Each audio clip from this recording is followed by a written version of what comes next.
რა არის უკუჩვენება ესტროგენ შენაცვლებითი თერაპიის?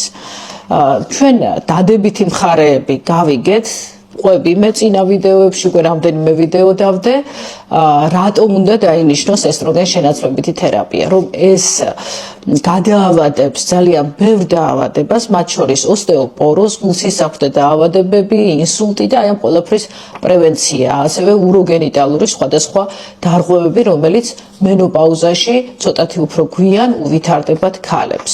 და რა შემთხვევაში ვერ ვნიშნავთ ესტროგენ შენაცვლებით თერაპიას?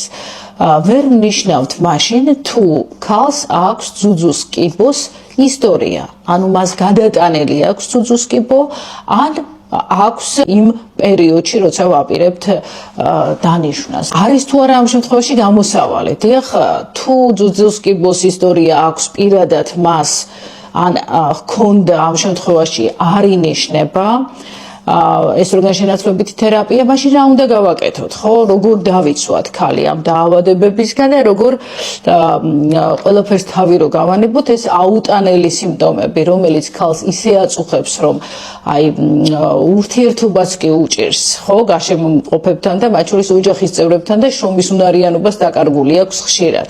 აი როგორ უნდა უშველოთ ასეთ ქალს? აქ სხვადასხვა პრეპარატები არსებობს ამის მოსაგვარებლად. არის მცენარეული ესტროგენები, თუმცა ეს მცენარეული ესტროგენიც ყოველთვის არ ინიშნება. არის ასევე ანტიდეპრესანტები და ფსიქოტროპული პრეპარატები, რომელიც ზოგ შემთხვევაში გამოიყენება. ანუ სიმპტომატურად მკურნალობთ იმის მიხედვით, რა აწუხებს ქალს. მაგრამ არის სულ ახალი პრეპარატი, ელინზანეტანტი, ფეზოლინეტანტი, ესე ქვია. ჩვენთან საქართველოში ჯერ არ არის შემოსული, მაგრამ რა პრეპარატია ეს?